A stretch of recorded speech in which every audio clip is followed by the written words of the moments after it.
Confiné pour confiner, je vais me faire plaisir en représentant l'association des écrivains haut-marnais, l'AHME, A-H-M-E, en lisant quelques courts extraits issus de leurs livres. Les titres, j'ai Rémanence, un livre de Jonathan Gillot. J'espère que un petit extrait. 28 janvier, 3h10. Musique à tue-tête, cotillon, bouteille renversée. Ainsi donc la fête battait son plein et la machine à fumer remplissait la maison d'un air lourd et opaque. Tandis qu'Héloïse se déhanchait sur une table, en soutien-gorge, un verre à la main. Certains invités dansaient dans le salon, d'autres s'embrassaient ici ou là, et le reste fumait à s'en brûler les poumons. Un autre auteur, Frédéric Marcoux, livre de poésie, l'essentiel, au temps du cœur. Parce que même les fleurs fanent et que l'on préfère les faire en plastique. Parce que la guerre fait partie de l'être humain et que les bombes sont fabriquées en démocratie. Parce que la maladie fait grandir et que je suis toujours malade. Parce que la souffrance apporte beaucoup, même si je la déteste. Parce que les mots, si l'on y survit, apportent avec le temps à lier de grandes récompenses. Troisième auteur, troisième livre. Dis mamie, c'est quoi la guerre? De Geneviève Lamontre et de Annie Massy. Un livre ancien, 2002, je crois qu'il est sorti en 2002. Arthur. Ah non, je ne veux pas savoir comment tu tuais le cochon, je préfère le lait. Geneviève. Le lait, il fallait aussi le conserver. Par quel trésor d'ingéniosité maman arrivait-elle à conserver la crème en été? Je revois encore les pots en grès recouverts d'une toile fine pour protéger de la poussière et déposés dans des bassines d'eau fraîche, régulièrement renouvelées. Une fois par semaine en hiver, 2 fois en été.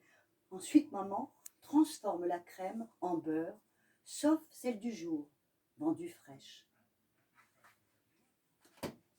Dernier livre, Les Mémoires d'Agrippa. Et là, on a le 2e tome. C'est La Louve et le Sanglier.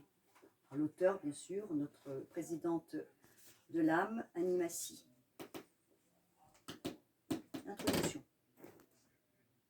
La haute stature d'Agrippa paraît encore plus grande sur son cheval humide. Il a toujours refusé un triomphe à Rome, mais il n'est pas contre une ovation spontanée et affectueuse.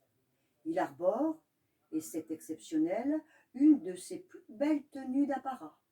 Casque à courte plume écarlate, cuirasse en or finement sculptée, de scènes mythologiques et jambières du même métal précieux. Une tunique blanche recouvre le haut de ses cuisses et une large cape rouge ondule élégamment de ses larges épaules à la croupe de sa nerveuse monture. Et pour conclure, je vais me faire plaisir. Je vais lire un de mes textes en hommage à mon ami Jean-François Lamontre, qui partage notre groupe de poètes. Le vieux. C'est un soir de grand vent. Des bourrasques balaient les murs. J'écris pour oublier l'an, celui qui fait de moi une septuagénaire mûre. Il me vient une idée, un pressentiment, j'entends une voix, celle de notre poète tonitruant, mon ami, mon copain prévenant, animant ses textes avec un geste de la tête, comme si les mots empilés dedans devaient rester à jamais une écriture précise et nette. Un vrai livre, une compile, un testament. Mon admiration pour lui est invariable, ne fluctue pas dans le temps. Ce qu'il dit et écrit est admirable. Le vieux a un sacré talent et c'est bon d'être invité à sa table. Alors j'ai fait une deuxième version. Je parle de sa table d'écrivain, n'étant pas adepte d'épicure. Pourtant, boire avec lui un verre de bon vin serait plutôt ma nature. Alors maintenant, je vais quitter un petit peu la lecture pour me souvenir d'un texte écrit par Gianni Esposito. Je pense que c'était non seulement un poète, mais il était chanteur et comédien. Et c'est un texte qu'il a écrit, je crois, dans les années 50. Ça s'appelle Le clown ou Les clowns.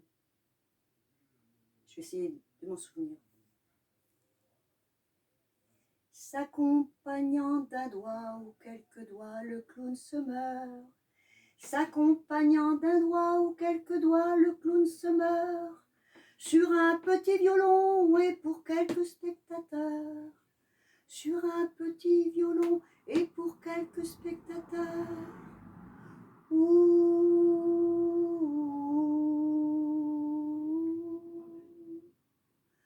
D'une petite voix comme il n'en avait jamais eu. D'une petite voix comme il n'en avait jamais eu. Il parle de l'amour et de la joie sans être cru. Il parle de l'amour et de la joie sans être cru.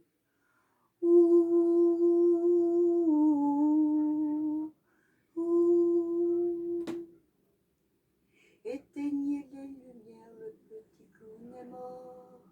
Éteignez les lumières, le petit clown est mort. Et vous applaudissez, admirez son effort. Et vous applaudissez, admirez son effort.